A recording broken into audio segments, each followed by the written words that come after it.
Les gars, aujourd'hui on va parler du mec le plus chelou de toute l'Europe. Un mec qui mâche un chewing-gum sur le terrain pendant qu'il défend contre Salah, contre Kane, contre Lautaro. Tranquille, comme s'il regardait Netflix dans son canapé. Un mec qui coûte 45 millions d'euros et dont personne ne savait prononcer le nom à son arrivée. Un mec qui, en 20 mois, a gagné 5 trophées avec le PSG sans jamais prendre un carton en Champions League. Pas un, zéro, walou. Le frérot s'appelle Willian Pacho. Et aujourd'hui, on va comprendre comment ce mec est devenu, en seulement 2 saisons, le meilleur défenseur central du monde. Installez-vous bien, ça va être bon. Été 2024, Paris est en PLS. Mbappé vient de partir au Real après 7 ans de bons et loyaux services, la crise quoi. Tout le monde se demande qui va prendre la suite. Doué, Barcola en numéro 9, Ousmane Dembélé recyclé. Bref, tout le monde mate l'attaque. Et pendant que tout le pays regarde devant, le 9 août 2024, un mec atterrit à Roissy. 22 ans, équatorien. Personne ne sait comment ça se prononce son nom. Willian Pacho, 45 millions d'euros, bonus inclus. 45 millions les gars. C'est plus cher que David Luiz à son arrivée. C'est plus cher que Marquinhos. À ce prix-là, normalement, t'as une conf de presse en direct, t'as les supporters au parc qui chantent ton nom, t'as Téléfoot qui te fait un reportage de 12 minutes. Lui, 3 lignes dans l'équipe, une photo Getty floue et on passe à autre chose. Pourquoi? Parce qu'à ce moment-là, Pacho c'est juste un nom dans un communiqué. Aucun visage, aucune histoire. Bref, un défenseur de Bundesliga qu'on a coché d'une croix avant de retourner au vrai sujet, l'attaque. Sauf qu'il y a un mec dans tout Paris qui n'oublie pas. Et ce mec, c'est Luis Enrique. Lui, il vient de passer une saison à se taper le front contre le mur en se disant « Mais ce club ne sait pas défendre en fait. » Ou plutôt, il l'a oublié. Le Paris Saint-Germain version Qatar, c'est 12 ans à ajouter des attaquants au lieu d'ajouter des défenseurs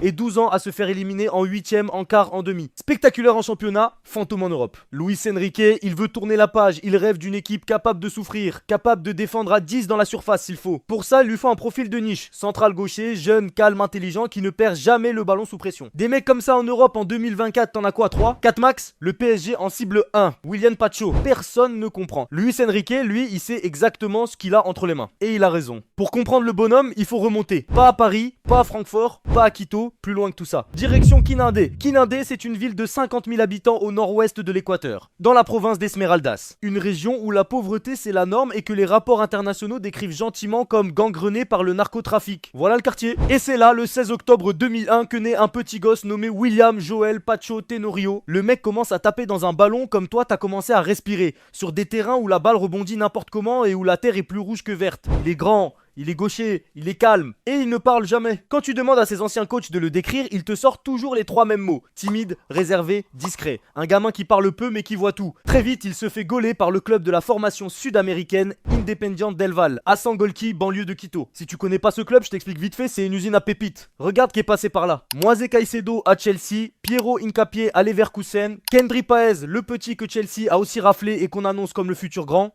Et puis Pacho, et là il faut absolument que je vous balance le truc qui tue. Quand Pacho et Caicedo débarquent au centre de formation, ils habitent trop loin de leur famille, le club les loge. Et ces deux gamins qui ont le même âge, qui viennent du même monde, qui rêvent du même rêve européen finissent coloc. Vous laissez 2 secondes infuser le truc, 2 mômes qui dorment dans la même piole, qui mangent le même riz poulet à la cantine, qui se regardent en se disant un jour on va jouer en Europe. Aujourd'hui l'un est pilier de Chelsea, l'autre pilier du PSG, les colocs de Sangolquí, devenus les patrons de l'Europe. Si c'est pas du cinéma ça, janvier 2022, Pacho a 20 ans, Royal Antwerp lâche 6 millions pour le faire venir en Europe. À Anvers, on lui colle Toby Alderweireld en binôme, oui, le Toby de Tottenham, et là le petit équatorien forme avec ce vieux briscard l'une des meilleures charnières du championnat belge. Le club qui n'avait plus été champion depuis 25 ans gagne le titre et la coupe, doublé historique. Une saison, une seule saison à Anvers, et toute l'Europe l'a déjà dans le viseur. Été 2023, l'Eintracht Francfort mise 13 millions sur lui, une saison à Francfort et il devient le joueur le plus utilisé de tout l'effectif. Plus que le gardien Kevin Trapp, plus que les capitaines. Une seule absence en championnat sur toute l'année. Liverpool veut le signer, Arsenal veut le signer, Newcastle veut le signer. Et le 9 août 2024, c'est Paris qui rafle la mise. 45 millions, contrat jusqu'en 2029. Faites le compte avec moi. 6 millions, 13, 45. De Kinindé à Paris en 7 ans. C'est pas une carrière ça, c'est un graphique d'action en bourse. Sauf qu'un graphique boursier ça parle, lui non. Le mec ne fait pas de TikTok. Le mec ne fait pas de chorégraphie quand il marque. Le mec quand un journaliste lui pose une question, il mâche son chewing-gum. Et c'est exactement de ça qu'on va parler maintenant. Bon, le chewing-gum, c'est devenu le truc. Tout le monde se l'envoie en story Insta. Il y a un commentaire viral qui tourne partout et qui résume tout en 7 mots. Pacho sous Fridan, il est infranchissable. C'est marrant, ça ferait un super t-shirt. T'aurais déjà acheté 3 exemplaires si Fridan t'avait fait du marketing intelligent. Mais derrière la blague frérot, il y a un truc beaucoup plus sérieux. Ce chewing-gum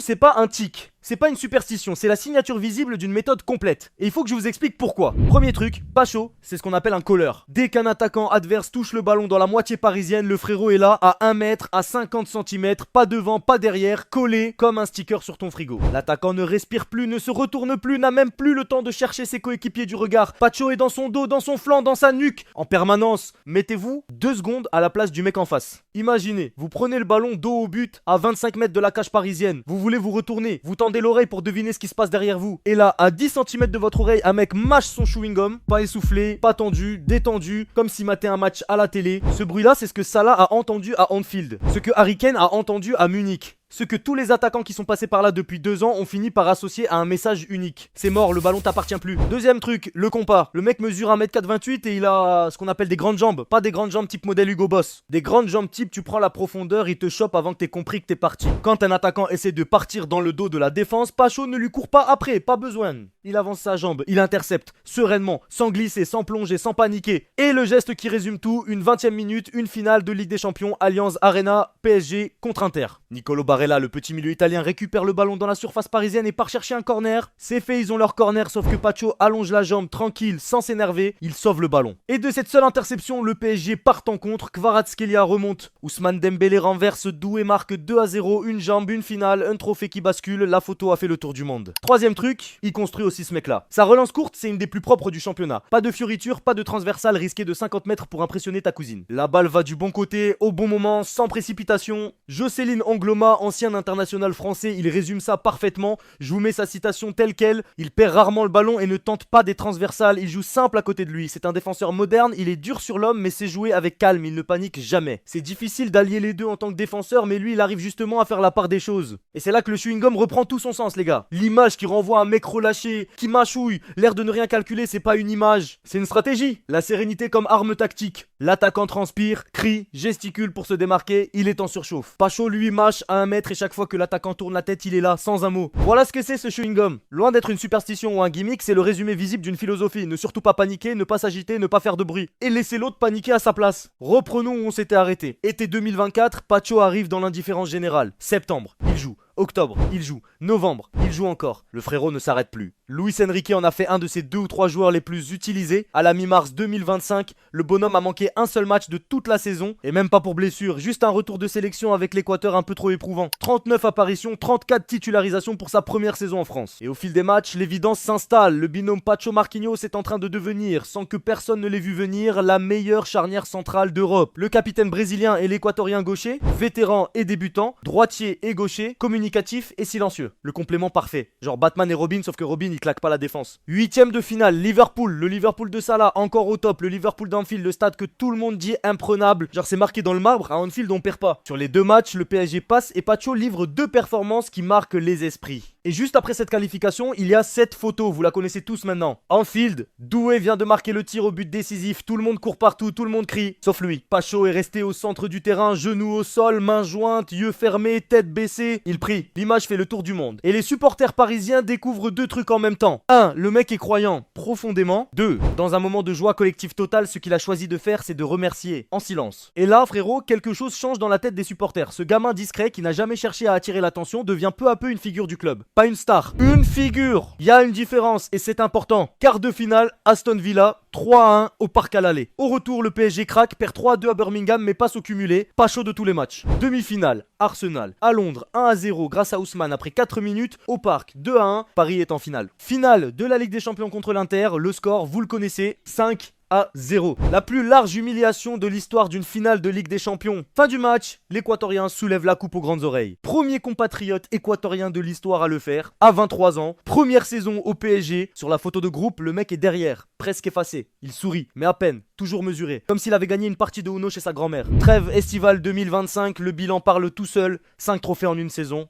Ligue 1, Coupe de France, Trophée des Champions, Coupe intercontinentale et Ligue des Champions. Pacho n'a pas eu le temps de devenir une star, il est devenu directement un nom dans l'histoire du club. Normalement, après une saison aussi parfaite, on s'attend à un relâchement, c'est ce qui arrive à 9 jeunes joueurs sur 10. Le statut change, les attentes grandissent, le mec se met à se croire. Sauf que Pacho, lui, il ne change pas. Saison 2025 à 2026, le PSG démarre champion d'Europe, la cible numéro 1 sur le dos, Pacho et Pacho redémarre comme il avait fini en mâchant son chewing-gum. L'année est plus dure, le club plombé par les blessures ne se hisse pas dans le top 8 de la nouvelle phase de ligue, 11ème place, barrage, comme la saison précédente, faut tout refaire. Mais cette fois l'équipe a déjà fait le chemin, elle sait ce que ça coûte. Et au cœur du bordel, toujours ce défenseur central équatorien qui ne change pas, même geste, même calme, même chewing-gum. Barrage, 8ème écart et le 6 mai 2026, demi-finale retour à Munich, Bayern. Allianz Arena, le même stade où le PSG avait soulevé la coupe un an plus tôt. Ce soir-là, le Bayern attaque pendant 90 minutes, le PSG défend pendant 90 minutes. Au cœur du mur, Pacho. La presse lui colle 8 sur 10 dans leur note d'après-match et résume tout en un mot, infranchissable. Et c'est ce soir-là, à Munich, qu'il atteint un chiffre rond. 100 matchs avec le Paris Saint-Germain, en moins de 2 saisons. Et avec ces 100 matchs, une statistique qui fait peur. Sur ces 33 matchs en Ligue des Champions, Willian Pacho n'a jamais pris le moindre carton. Est-ce que vous mesurez la folie de ce truc? Aucun défenseur en activité n'a disputé autant de matchs de LDC sans jamais voir un avertissement. Cette stat-là, elle dit tout. Pacho ne défend pas avec ses fautes, il défend avec son placement, avec ses jambes, avec son anticipation, avec son chewing-gum. Ouais, j'en ai rien à foutre, je vais tout mélanger. Ce gosse, parti d'une ville pauvre d'Équateur, qui parlait à peine il y a 2 ans, est en train de redéfinir le poste de défenseur central moderne. Le PSG est qualifié pour la finale du 30 mai 2026 contre Arsenal, première équipe française de l'histoire à enchaîner 2 finales de Ligue des Champions consécutives. Quel que soit le résultat de la finale, oui les mecs, je tourne cette vidéo avant la finale, ce que Pacho a déjà fait à 24 ans fait partie des parcours les plus dingues qu'on ait vu dans cette équipe. Marquinhos, qui le connaît mieux que personne, le sait, Luis Enrique qui l'a fait venir le sait, et désormais vous aussi. Il y a 2 ans, personne ne savait prononcer son nom. Aujourd'hui, on en parle comme l'un des meilleurs défenseurs centraux du monde, en 20 mois. Revenons à cette image, cet instant figé, un homme au centre du terrain, à genoux, yeux fermés, pendant que le monde explose autour. Cette image, en vrai, c'est tout le truc de cette vidéo, parce qu'elle dit quelque chose que le PSG pendant 10 ans n'a pas su comprendre. Pendant 10 ans, Paris a cru qu'il fallait du bruit pour gagner. Du bruit, des stars, des paillettes, des records de transfert, des présentations sous la tour Eiffel, des hashtags viraux,